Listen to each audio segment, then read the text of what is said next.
Hi, welcome back to my channel. I'm so excited that you're here today. Today I'm going to be sharing with you kind of about a mixture of things. It's the end of the year and as I'm sure you're all aware, it's like the craziest time of the school year. And so much has happened in the last few weeks. I just decided I'm just gonna put it all together. I think I'll start with the easiest thing, which is like the thing that makes me really excited, is that I just got a bunch of books from Scholastic Book Club because my kids put their last book order of the year in, and so I was able to get books from the kids' order. And so the way that it works is that when the kids put in the book orders, you earn book points, or bonus points is what they call them, and then you can spend those to buy more books. So I didn't spend all of my bonus points. I actually decided to save some of them because I'm going to save them for next year because I want to save up for like a bigger item. I think I want to save up for a camera that I can buy with my bonus points. So I got a whole bunch of books, and so these are some of the books I got. These were all free to me. I get free shipping when I place an order over, I think, $10 or $25, and so they're just totally free to me books. So these are books that will either go to students in the raffle that I do weekly, or they'll be books that I'll add to my classroom library. So the first one is called Rules by Cynthia Lord. Don't really know anything about this, but I do know it's about a middle school child. The next one is called Tracker. It's by Gary Paulson. I have not actually read this book before. I have Hatchet. I love Hatchet. I really love to give this book to especially my boys. I mean girls too, but I read this book one summer with a boy whose family was going through a divorce, and it became a really special book to him. And so I don't know, I always like to recommend it to young boys, I think, because of that summer tutoring. One of the I Survived books. I know kids love this book. I will be teaching 6th grade Read 180 next year, and so I picked this one up specifically because one of our units that we'll be doing next year is natural disasters, and I know my students love the I Survived books, and so I decided I would do this as a read aloud with my Read 180 students next year. Holes. This one is such a fun book. I love the movie. I love the book. It's really, really cute story. Another I Survived, this one is 5 epic disasters. So there's going to be different disasters, though they're not all natural disasters. They have some stories in here from the sinking of the Titanic. And then this one is called Freak the Mighty. And then the last one is Amy, Mamie, and Ace Reporter. So I have like a big range of reading abilities, especially because I'm coming out of teaching 6th grade, the core ELA class, and I'll just be doing complete Read 180 and ELD next year. And so I tried to find books that would be lower Lexile books that my students could read, but that would still be really high interest to them. Another thing that I'm going to share with you today is about my experience with EdCamp. If you've never been to an EdCamp or ever heard of one, you need to check out the EdCamp website. You need to attend an EdCamp. They're so much fun, and it's a really great opportunity to network and connect with other teachers in your area. So an EdCamp is basically like an unconference. When you go, there's a schedule for the day, and the schedule is basically there's an intro in the morning, there's 3 breakout sessions, and then there's like a closing part of the day. And the breakout sessions are completely unplanned, meaning there's a complete blank slate. Like actually there's like maybe like a chalkboard or like a big, the EdCamp I just attended, it was just like a big paper, and it was empty for all the time slots. There were no breakout sessions planned when we went into the conference. And so when you come in, you get a sticky note, and you write down on your sticky note some ideas of topics in education that you would like to talk about. So you take your sticky note and you go and post it on this big poster, and we look for patterns. And they kind of group those topics together. So when they see repeated ideas, they realize this is something that teachers really want to talk about and share. And so that becomes a topic of a session. So I'll show you guys some pictures so you can see what I mean when you come in, how it's like an empty blank slate, and then you do all the sticky notes, and then you kind of mix them all together to make your conference schedule for the day. And so I took my husband with me. He's a new teacher. He graduated the credential program just recently, and I decided to go to this conference, even though I don't really know anyone as a teacher except for my husband. Though I was really excited, a couple of teachers from my district did show up. This was my second ed camp that I had attended. I went to one where I used to live up in Northern California, and it was super fun. This one was just as fun. I went to some breakout sessions that I thought was interesting. My husband and I split up so that we could kind of cover more areas. So I went to a breakout session where we discussed FERPA and privacy in technology.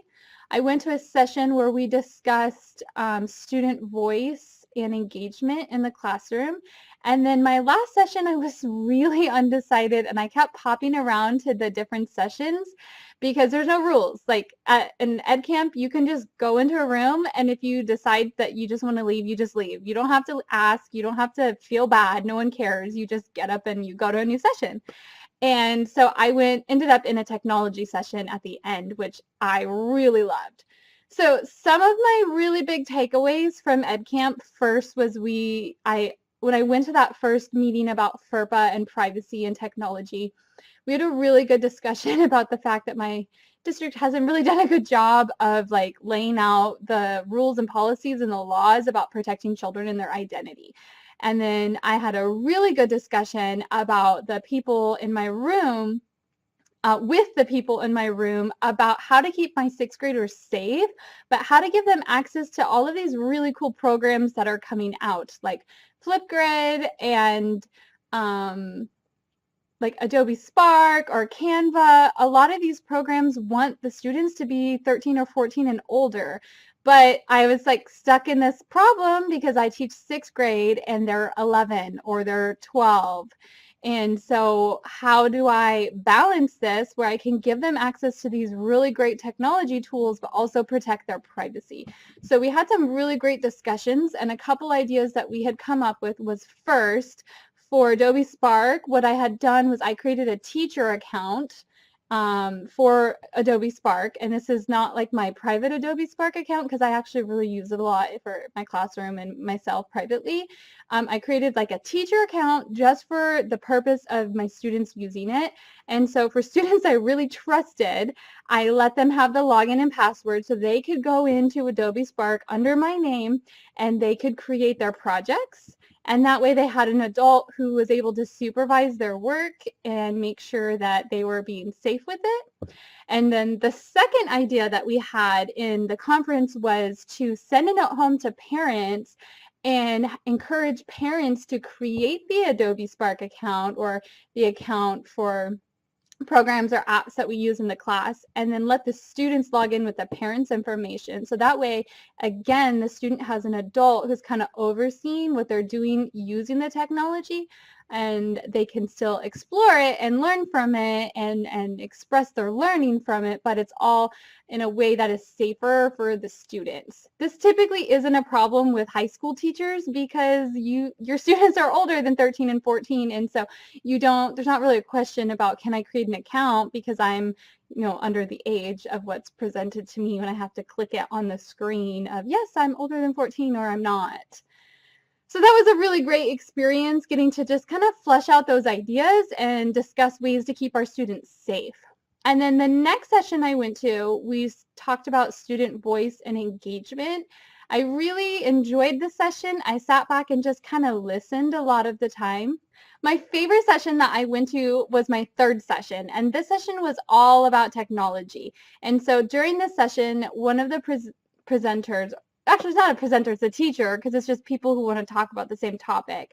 So one of the teachers in my room was sharing with us a website called Common Sense Media. This is a website that I've kind of heard talked about, but I never had spent the time to explore myself, and I like Common Sense Media.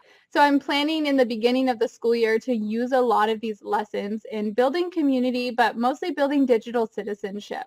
I will be teaching Read 180 and System 44, which gives students access to our ThinkPads or Chromebooks. And I want to make sure that we're able to discuss digital citizenship and what that means in the sixth grade or the middle school classroom. But I also think it's a great opportunity to discuss these lessons about cyberbullying, about being upstanders, about using technology responsibly, about using screen time responsibly. So all the lesson plans that I am kind of like signed up under are the middle school lesson plans, but Common Sense Media goes from like the elementary level all the way up to the high school level. So there really is something for everyone. I really encourage you to go to that website and teach your students about digital citizenship and how they can be upstanders in the digital world. The best part of an EdCamp overall, I think, is really the end of the day. And at the end of the day, you do a session called Things That Suck. And when you do things that suck, it's really fun because everyone kind of comes together in a room and everyone's in the same room and the presenter gives topics. So one of the topics is like school admin or dress codes or long lunches. And so you as a participant, you walk to either side of the room. It's either, yes, I think this thing sucks, or no, I think this is great. And so you get to see how teachers all have varying opinions about these topics. And then you get to have little discussions with different people that you don't know. And you just get to hear other educators' ideas. And then I love it because it just gives you exposure to new ideas, to new opinions, new perspectives, and you get to engage with other educators. Plus, it's just really fun because a lot of these things are like super pet peeves for teachers. It's just really fun to be able to participate in the Things That Suck session. When we were there at the EdCamp, I actually won. We played a Kahoot game. And I killed it. I was in the top. And so I won this bag, and inside the bag is a whole bunch of goodies. So you can see it has the EdCamp logo on it. So I don't know, I'll just maybe use a bag in my classroom, but I might end up putting groceries in it because we have to pay for bags in the county that I live in. So you have to bring them yourself. So I'm not sure what this is. It says squirrel. So these are all like things from sponsors. I don't know what that is. Is that maybe like a pad for like opening a can? Is it like a Minnie Mouse pad? I don't know. It's like plastic. If you know what that is, just tell me down below in the comments. Another thing I got was this really handy giant Post-it notepad. That's going to come in handy.